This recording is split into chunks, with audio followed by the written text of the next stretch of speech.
working on a slightly different vehicle. Today it's my daily driver. This is black, a 2006 KJ CRD, one of the rare diesel Liberties. We have two of them. You haven't met Grumpy yet, but Grumpy is, well, you've seen it in the back of videos, I'm sure. So I took black in for a touch-up alignment because it felt like it was really behaving oddly. It was pulling in either direction. When I would turn, especially to passenger, it wouldn't return to center, and it wasn't right. So first step, check tire pressure. Second step, check alignment. And I did that, took it in, and they could not align it. And the reason why, they believe, is these guys. We're going to be installing some creative steel bushings for the steering rack. This is a two-part polyurethane bushing. Hopefully we won't have to remove the rack to get this done, but and that simplifies things because that means this is only a couple hours of a project. Now, also sitting in the garage this entire time, meaning like since EJS, was an upgrade. Well, I can't call it an upgrade because this is the exact same setup that this rig was put on this rig 4 years ago. This is nitrocharger from OME made by ARB, and we're going to be replacing the shocks and struts on black as well. I figure with two things that require alignment, we may as well knock them out at the same time, and she'll go in for an alignment hopefully on Monday.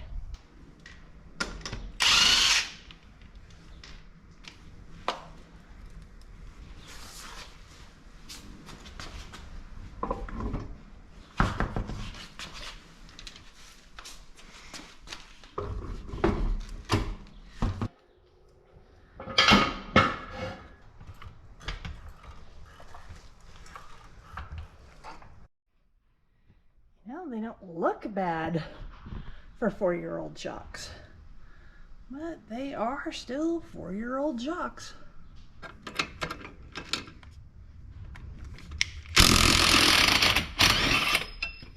That's why we support the axle. I see what you mean by hit just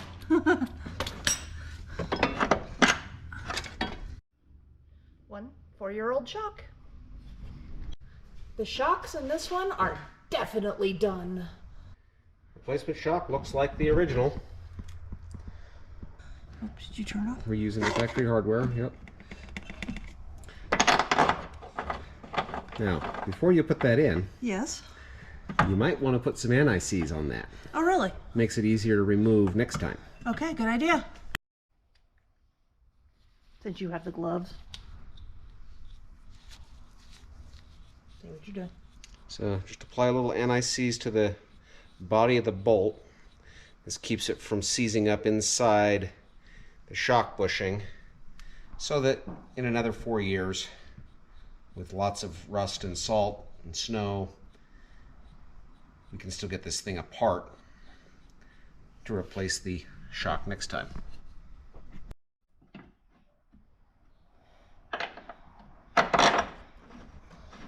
That in, get it started a bit. Be very careful, you do not want to over torque that. Okay.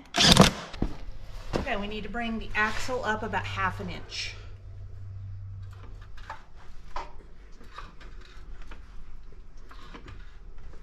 There we go, got it.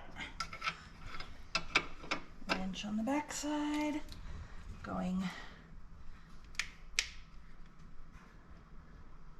in. And just enough that it stops spinning in. Okay. When it starts clicking, stop. So torque wrench time, and as Kenneth always says, we routinely torque to maximum torquage. We are going to go to 80 and 85.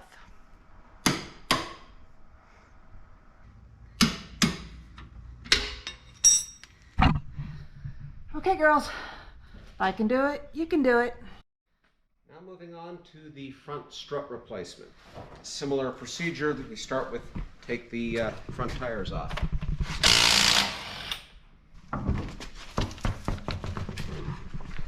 So the OME struts and shocks for the Liberty are a little bit longer than the factory and a little bit longer than most OE type replacements. This vehicle does have about 1.5 inch, 2-inch lift on it, and so that additional length in the shock and strut cartridge allows for that additional ride height provided by the lift. Okay, so the idea here is to replace the strut cartridge, which on this vehicle is this little yellow guy in here. And the way this all works, there's a lower clevis that comes down and connects to the lower control arm. And then the top of the strut cartridge, you can see the bottoms of the bolts here are in fact up here in the engine compartment, way down inside here. So we're going to take the bottoms half of the cartridge loose first, and then we're going to bring in some step ladders, and on this side we're going to have to remove the air box and some of the other things for access. On that side we're going to have to remove the battery and the battery tray to get access to the top of the strut cartridge. Now we should say that we are not going to be replacing the strut cartridge inside the spring. I am taking these to a shop to get them exchanged out. I've already made arrangements with the shop. The idea is that we don't have the tool to do it safely. Yeah, if you don't have a strut spring compressor, it's all kinds of fun, and there's tools you can rent that will let you do it at home, and you put 2 of them on and you hope it doesn't slip, or you take it to a shop where they've got a big one that lets them just put it in a kind of a big vise thing, and they crank it down. It takes the pressure off the top of the cartridge. They take it apart, put it back together, and nobody gets hurt. There's a meme you should insert here into the video. Some people gamble at the casino, some people gamble at the shop. To remove the strut cartridge, what I'm going to do is actually remove this clevis first that sits between the strut cartridge and the lower control arm. The reason we're going to take these out in pieces is because taking the whole thing out as a single assembly frankly doesn't work very well on the lifted vehicle. And we know that because we've tried and failed. On multiple KJs, actually.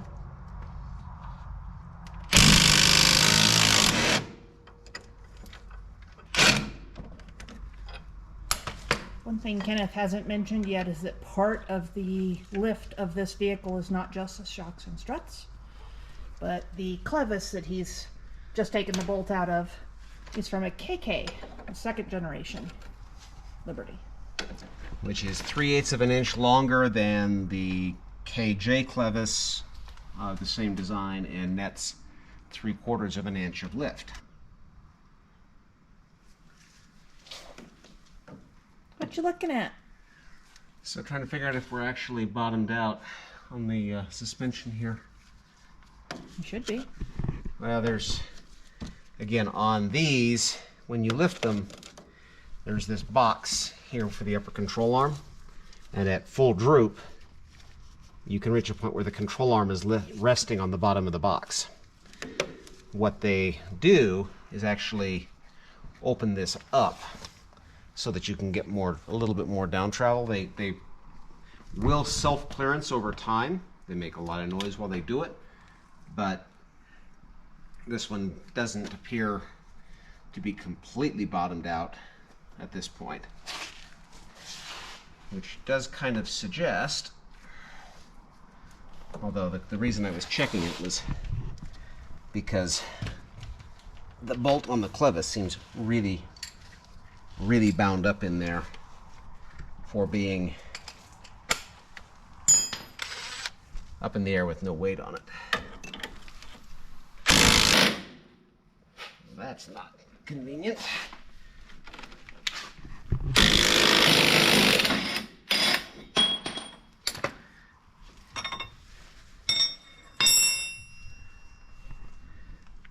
Did you forget anti-seize last time? No, that just really did not want to come out. Well, the last time would have been probably for CD replacement. Well, and so what I'm seeing is that when the whole thing is settling down, so the spring is not able to fully unload. So yeah, maybe, well, we'll see. I might try clearancing that a little bit while we've got it apart.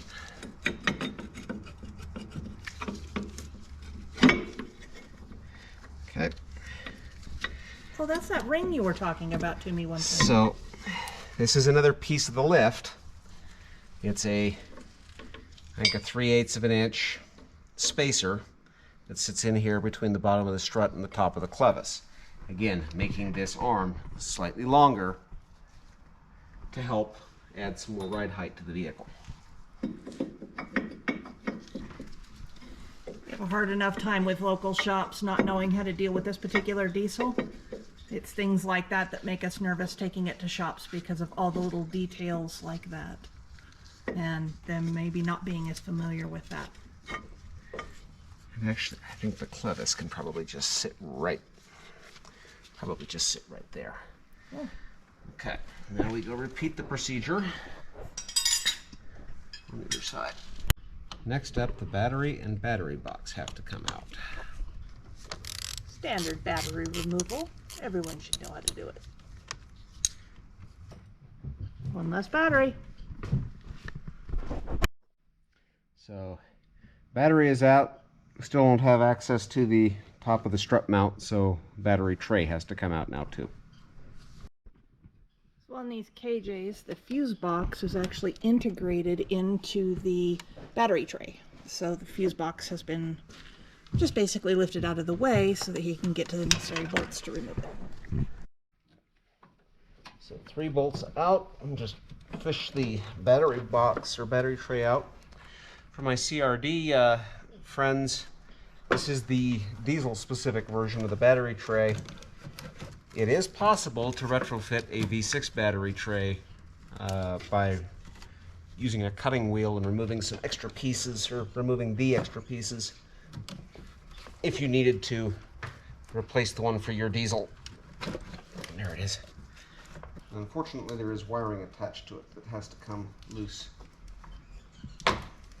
And Roy's not here to do the unclip? No, these are Christmas trees. They have to be pulled out. Okay, battery box. The relevant bolts are now exposed. 1, 2, 3, and back here and around and around. The wiring harness is number 4.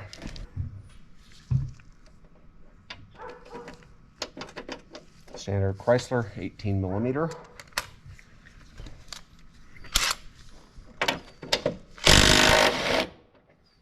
Now, leave the nuts attached so that it doesn't fall out of the vehicle. The nut or the strut? Both.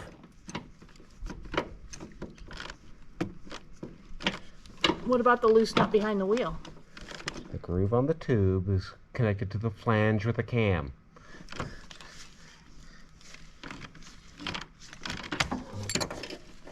Thought you were going to say the loose nut behind the wheel's holding the camera. That too. Bet you can't get that out.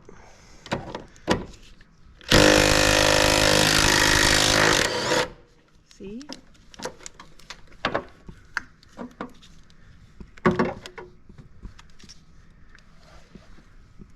That time you took the nut out. I did take the nut out that time. Because you're going to lose it and all that wearing.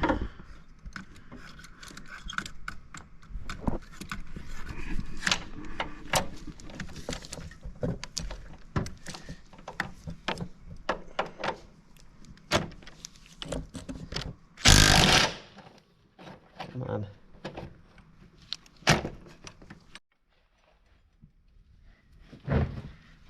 So after taking the 2 bolts out, and getting the clevis out of the way, strut carefully. Should, maybe, hopefully, drop out. Okay. Now, you see this is bound up in here. What I'm going to do is lift the whole corner of the suspension here. This is going to want to fall out. Just like that. Now, once again, on this lift kit, there's another spacer plate.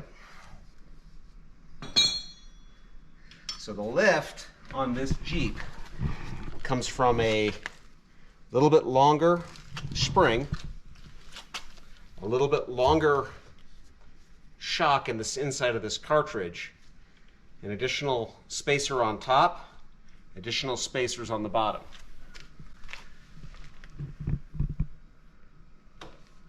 And we have now succeeded in creating an extreme lowrider because it'll sit on the bump stop. And if we have to, we can put the tires back on the Jeep and roll it out of here with no springs sitting on its bumps. Be kind of funny given the we just put brand new shocks in the rear. You have a little bit of a rake. But this is not a Carolina lean. Thank goodness. For the same reason we pulled the battery box out on the other side, we're going to take the air box out on this side because the bolts for the struts reside underneath the air box. The air box is somewhat easier to remove than the battery does have. But it does have a handful of electrical connections. One CRD airbox. Okay, so the bolts we're trying to get to, 1, 2. I can put my fingers on number 3 and on number 4. Number 4 is behind this shield. So the shield is attached here.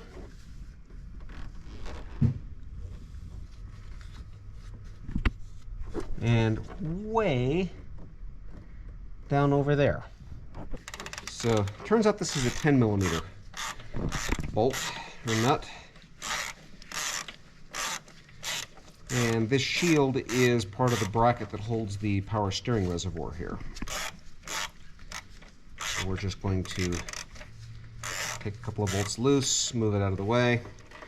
If any of my viewers grow up to be automotive engineers, do us all a favor and don't bury routine replacement parts underneath things that shouldn't have to be messed with. Causes lots of headache. I know engine compartments are increasingly tight these days, but keeping service in mind will make you a lot of friends in the aftermarket. Okay, so we pulled the 3 nuts that hold the power steering reservoir, the 2 bolts that hold the vacuum reservoir here. That gave us access to the 4 bolts that hold the strut in. We've got just 1 here left. Make sure to support the strut from underneath so that it doesn't drop. Remove the 4th one. Then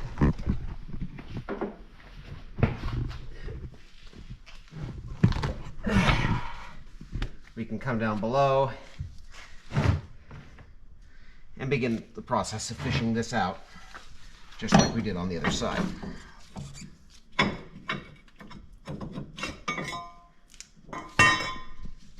Positioning my knees so that I can lift on the brake rotor here. And just like that, the strut drops out. Remove the top plate, and it's ready to go to the shop. And we're done for the night. We'll come back and tackle this a little bit more tomorrow.